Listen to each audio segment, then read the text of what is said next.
এই সেই মহান পথপ্রদর্শক যে কিয়ামতের পূর্বে জুলুম দূর করে ইনসাফ প্রতিষ্ঠা করবে পুরো বিশ্বে। হযরত দাজ্জাল মুক্ত হয়ে গেছে। সমুদ্রের মাঝখানে এক রহস্যময় দ্বীপ, আর সেখানে শিকলে বন্দী এক ভয়ঙ্কর ব্যক্তি যে অপেক্ষা করছিল। রাসূলুল্লাহ সাল্লাল্লাহু আলাইহি ওয়াসাল্লাম বলেছেন, তার ফিতনা হবে দুনিয়ার সবচেয়ে বড় পরীক্ষা। আর হঠাৎ তার শিকল ভেঙে গেল, ফিতনার বাদশা মুক্ত হয়ে গেল।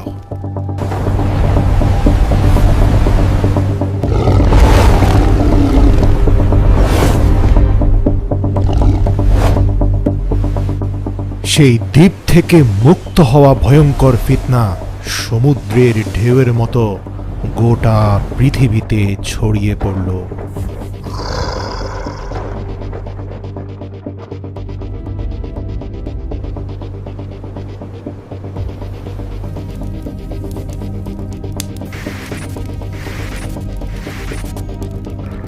আর যখন দাজ্জাল বের হয়ে আসবে, তখন দুনিয়া বিশৃঙ্খলায় ডুবে যাবে।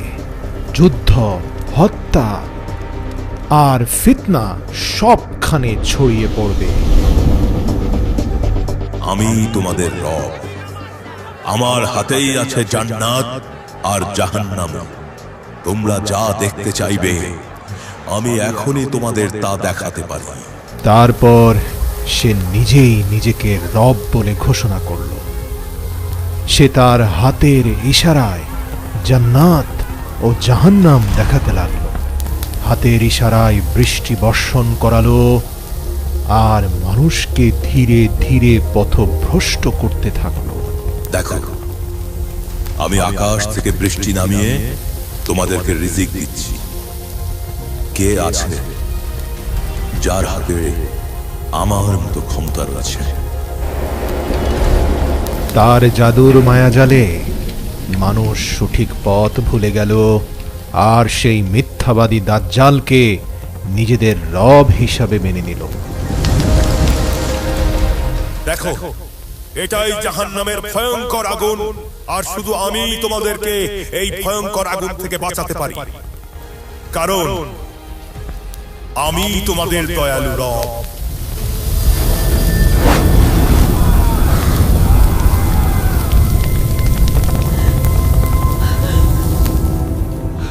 ফিতনার আগুন এতটাই প্রবল ছিল যে হাজার হাজার মানুষ তার মিথ্যা প্রতিশ্রুতির উপর ঈমান নিয়ে এলো। দেখো, এটাই জান্নাতের সুন্দর বাগান, যেখানে নদীগুলো প্রবাহিত হচ্ছে, যা শুধু আমার আনুগত্যকারীদের জন্য।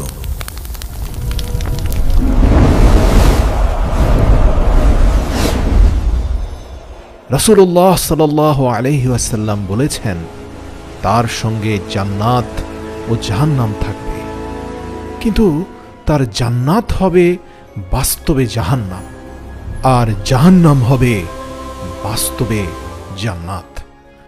আমাদের রব দাজ্জাল, আমাদের রব দাজ্জাল, আমাদের রব দাজ্জাল, আমাদের রব দাজ্জাল, আমাদের রব দাজ্জাল, আমাদের রব দাজ্জাল, আমাদের রব দাজ্জাল, যারা পৃথিবী জুড়ে প্রশ্ন উঠতে শুরু করেছে, যদি এই ব্যক্তি সত্যিই দাজ্জাল হয়, তাহলে কি সেই মুহূর্ত এখন খুব কাছে, যার কথা নবী করিম সাল্লাল্লাহু আলাইহি ওয়াসাল্লাম বলেছেন? তবে কি ঈসা ইবনে মরিয়ম আলাইহিস সালামও খুব দ্রুতই দুনিয়াতে আগমন করতে যাচ্ছেন?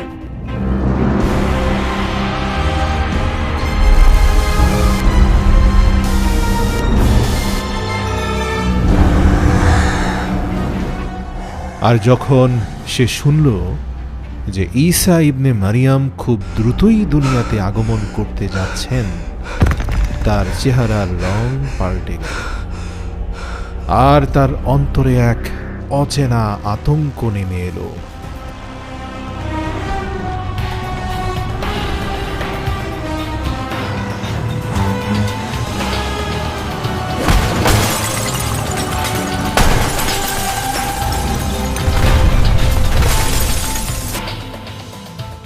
হযরত ঈসা আগমনের সংবাদ শুনে ভয় পেয়েছিস?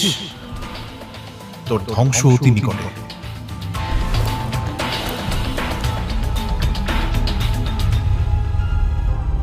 তুই কি ভেবেছিস ঈশা আসলে আমি থেমে যাব? আমি তো এমন একটা শক্তি যে মানুষের ঈমান পুরোপুরি ধ্বংস করে দিতে পারি।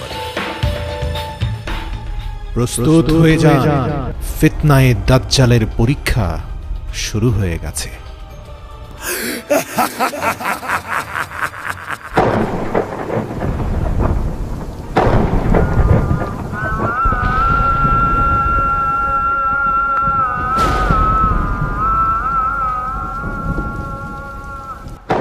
আর তারপর ঈসা ইবনে মারিয়াম আসমান থেকে দুনিয়াতে আগমন করলেন সাদা ঝকঝকে পোশাকে, আর তার চেহারা থেকে ফোঁটা ফোঁটা পানি ঝরছিল যা মুক্তোর মতো ঝলমল করছিল।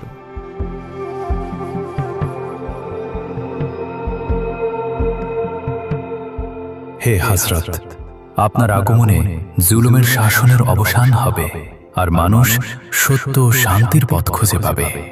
যিনি মানুষকে হকের পথে নিয়ে যাবেন তিনি তো আপনি, হে ইমাম মাহদী। চলুন আমরা নামাজ আদায় করি। আলহামদুলিল্লাহি রাব্বিল আলামিন। হে আল্লাহ, তুমি রহমান, তুমি রহিম।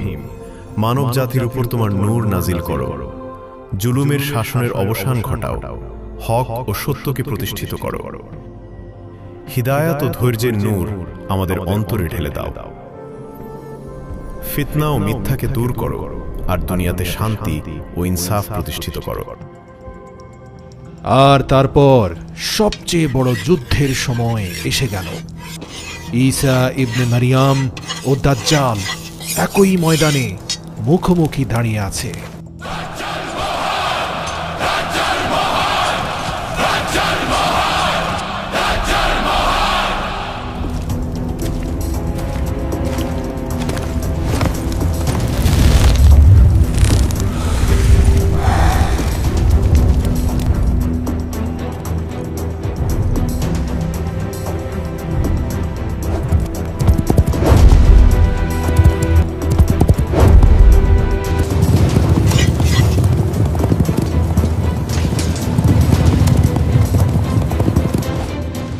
রাসূল সাল্লাল্লাহু আলাইহি ওয়াসাল্লাম বলেছেন, হযরত আদম আলাইহিস সালাম থেকে কিয়ামত পর্যন্ত দাজ্জালের চেয়ে বড় ফিতনা মানব জাতির উপর আর কখনো আসেনি।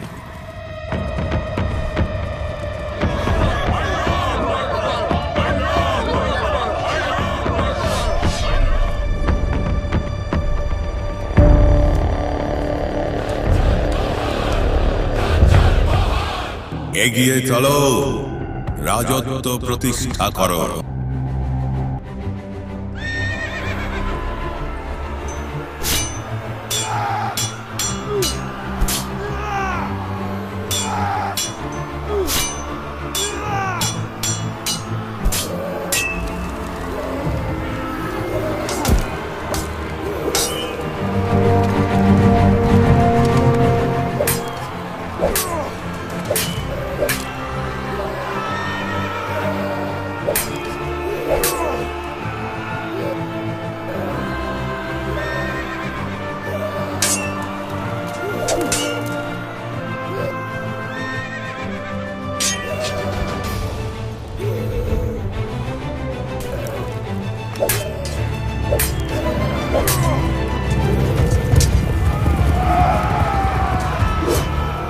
দাজ্জাল যেই মুহূর্তে ঈসা ইবনে মারিয়ামকে দেখল, তার সব মিথ্যা দাবি ভেঙে চুরমার হয়ে গেল। সে যুদ্ধের মাঝখানে ময়দান থেকে পালিয়ে যেতে লাগল। আর যখন ঈসা ইবনে মারিয়াম তার কাছে পৌঁছলেন, সে পানিতে লবণ গলে যাওয়ার মতো গলে যেতে লাগল। আর অবশেষে বাবে লুতে তার শেষ পরিণতি ঘটল। হ্যাঁ হযরত, আমি আমার ভুলের জন্য ক্ষমা চাই। এখন থেকে আমি শুধু আল্লাহর পথেই থাকব। হে হযরত, আমাকে ক্ষমা করে দিন। তোমাদের রব একজনই, তিনি ছাড়া আর কোনো উপাস্য নেই।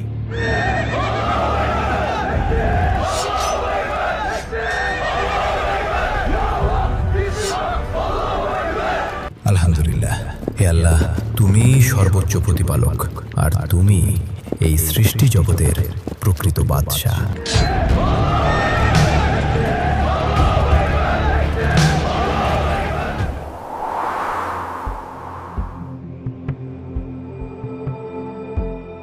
এক ফেরেশতা ঈসা ইবনে মারিয়ামকে সংবাদ দিল, হে ঈসা ইবনে মরিয়ম, আল্লাহর পক্ষ থেকে এক বার্তা এসেছে, আর একটি নতুন ফিতনা আত্মপ্রকাশ করতে চলেছে।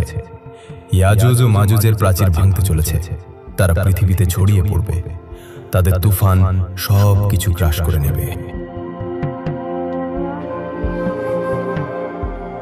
হে মানুষ, সতর্ক হও, আল্লাহর বার্তা এসে গেছে। যে জাতির কথা তোমরা এতদিন ধরে শুনে এসেছো, ইয়াজুজ ও মাজুজ, তারা এখন বন্দী দশা থেকে মুক্ত হয়ে গেছে, আর তারা মানব জাতির সামনে নিয়ে আসছে এক নতুন ভয়াবহ পরীক্ষা। ভয় পেয়ে পালিয়ে যেও না, ঈমানকে বুকে ধারণ করে সামনে এগিয়ে চলো। পাহাড়গুলোই হবে তোমাদের জন্য আল্লাহর আশ্রয়। সবাই একসঙ্গে পাহাড়ের দিকে জড়ো হয়ে যাও।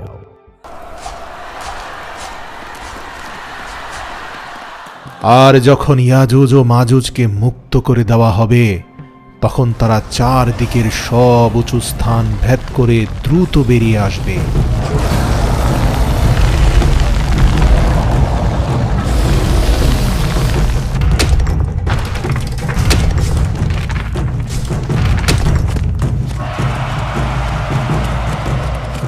আর যখন সেই প্রাচীর ভেঙে পড়ল, ইয়াজুজ ও মাজুজ পাহাড় পর্বত থেকে নেমে এসে ঢেউয়ের মতো সারা দুনিয়াকে আচ্ছন্ন করে ফেলল। সব মানুষ দূর পাহাড়ে সমবেত হল বাইতুল মুকাদ্দাসের কাছাকাছি, আল্লাহর আশ্রয়ের ছায়াতলে।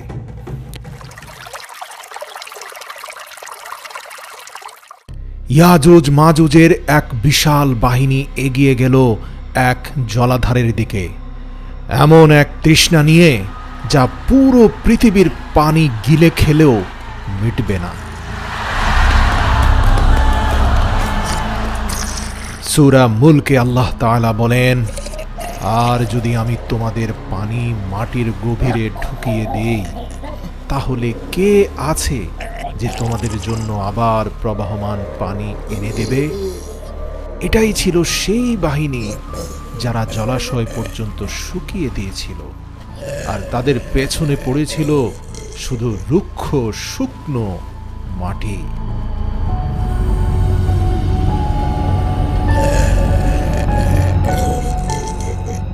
পাহাড়ের দিকে পালিয়ে কি তোমরা রক্ষা পাবে? আমরা আগুনের স্রোতের মতো ধেয়ে আসব, আর তোমাদের আর্তচিৎকারে কেঁপে উঠবে গোটা পৃথিবী।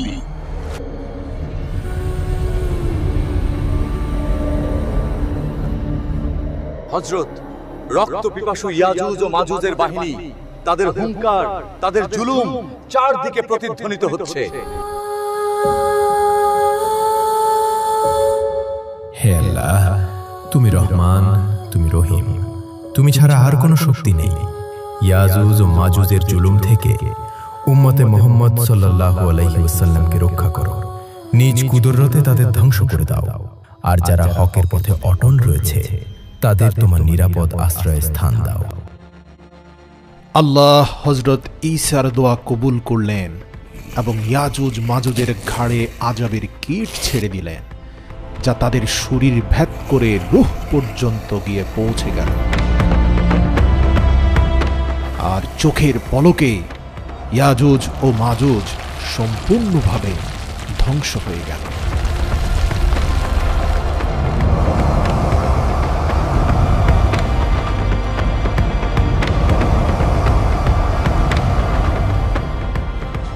জমিনে পড়ে থাকা ইয়াজুজ মাজুজের দেহগুলো পৃথিবীকে নোংরা এবং দুর্গন্ধময় করে তুলল।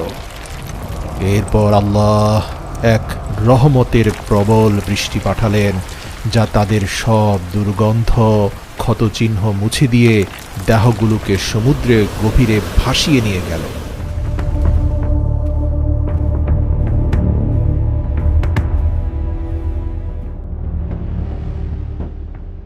ইয়াজুজ ও মাজুজ ধ্বংস হতেই মানবজাতি যেন কিছুটা স্বস্তির নিঃশ্বাস ফেলল। কিন্তু সেই স্বস্তি দীর্ঘস্থায়ী হল না।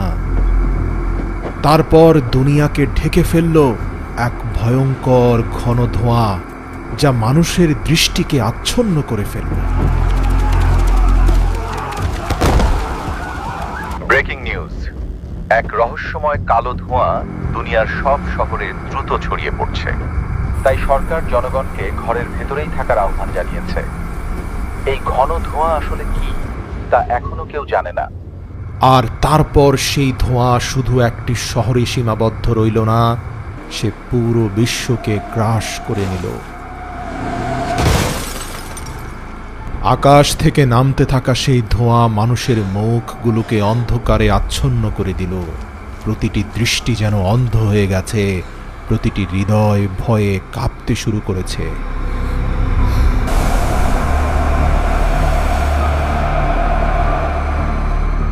ঘন ধোঁয়ায় আচ্ছন্ন পুরো দুনিয়া। এটাই কি তবে কিয়ামতের সূচনা? আকাশ থেকে নেমে আসা সেই ধোঁয়া পৃথিবীকে গিলে খাচ্ছে। প্রতিটি নিঃশ্বাসে মিশে যাচ্ছে বিষ। কিন্তু না, এ তো কেবল শুরু। হায় আল্লাহ, এই সবই আমাদের কর্মের পরিণতি।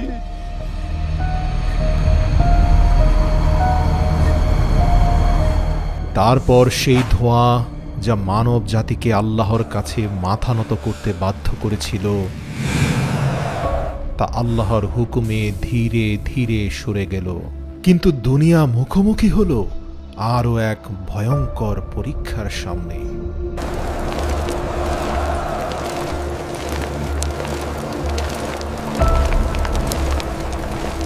দেখো কেমন অন্ধকার। 3 দিন ধরে সূর্যের কোনো আলো নেই। প্রতিটি মুখ ভয়ে বদলে গেছে।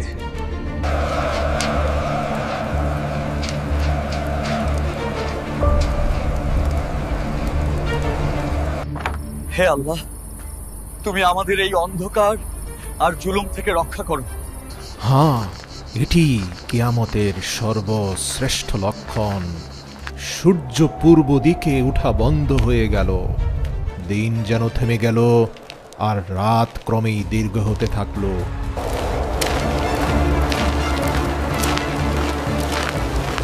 আর তারপর একদিন সূর্য পশ্চিম দিক থেকে উদিত হলো, মানব জাতির জন্য শেষ নিদর্শন হয়ে।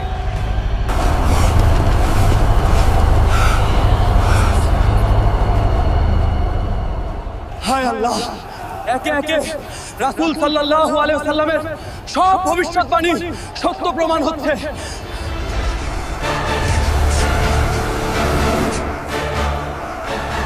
হে আল্লাহ, আমাদেরকে এবারের মতো ক্ষমা করে দিন।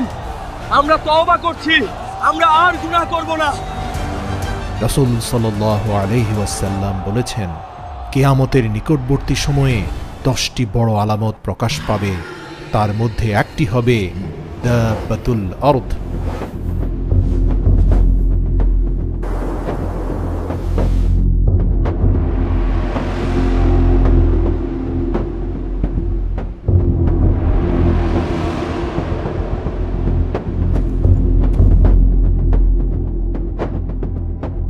মানুষ কিছু বুঝে ওঠার আগেই তওবার দরজা বন্ধ হয়ে গেল।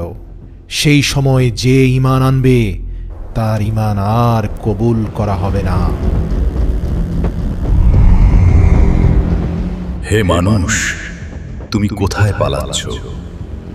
সত্য থেকে পালিয়ে কখনো বাঁচা যায় না। আমি আল্লাহর তরফ থেকে প্রেরিত সেই সত্তা, যে তোমাদের সামনে সত্য এবং মিথ্যার পার্থক্য স্পষ্ট করে দেব। আর যখন আল্লাহর হুকুম চূড়ান্তভাবে বাস্তবায়িত হলো, তখন পৃথিবীর বুক চিরে বেরিয়ে এলো দাব্বাতুল আরদ। সে মানুষের উদ্দেশ্যে বলল, তোমরা আল্লাহর নিদর্শনগুলোকে মিথ্যা বলে উড়িয়ে দিয়েছিলে, আর আজ সত্য তোমাদের সামনে দাঁড়িয়ে আছে।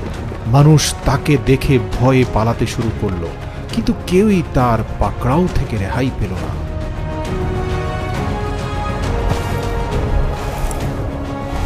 মানুষের চেহারার রঙই তাদের শেষ ঠিকানা নির্ধারণ করবে।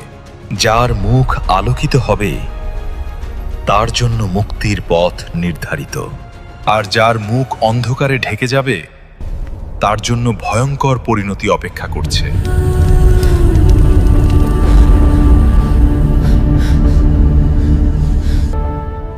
এবার তোমার পালা। লোকেরা ভয়ে নিজেদের দুই হাত তুলে ক্ষমা ও পরিত্রাণের আশায় কাঁদতে শুরু করলো, কিন্তু তওবার দরজা পশ্চিম আকাশে সূর্য উদিত হওয়ার সাথে সাথেই বন্ধ হয়ে গেছে।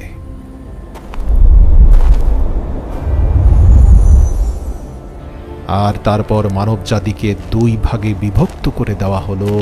যারা ঈমান আঁকড়ে ধরেছিল তাদের মুখ উজ্জ্বল হয়ে গেল, আর যারা অস্বীকার করেছিল তাদের মুখ অন্ধকারে ডুবে গেল।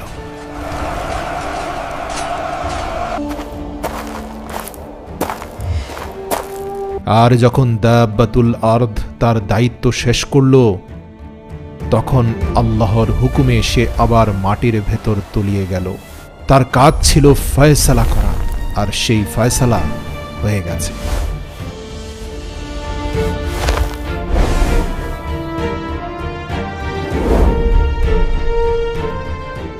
বাবা, তোমার কি হয়েছে?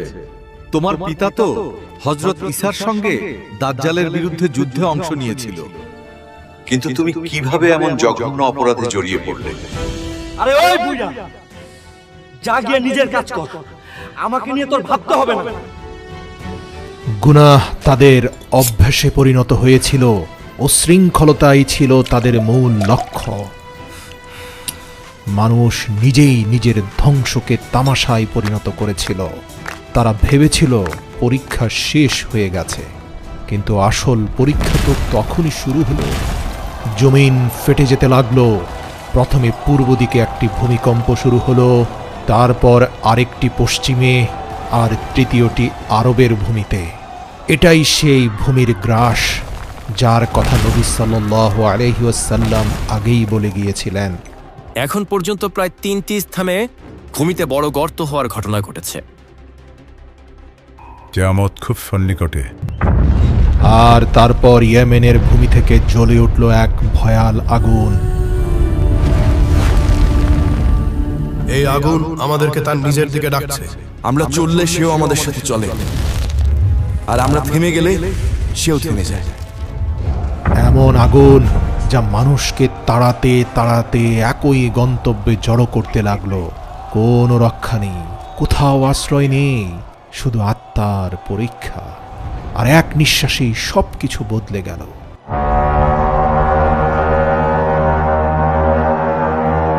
সিংগায় ফু দেওয়া হয়ে গেছে, আর কিয়ামত সামনে এসে দাঁড়িয়ে গেছে।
সূরা জুমারের ৬৭ নম্বর আয়াতে আল্লাহ বলেন, তারা আল্লাহকে তার প্রাপ্য মর্যাদা দেয়নি, অথচ কিয়ামতের দিন সমগ্র পৃথিবী থাকবে তার মুঠোয়, আর আসমান সমূহ ভাঁজ করা থাকবে তার ডান হাতে।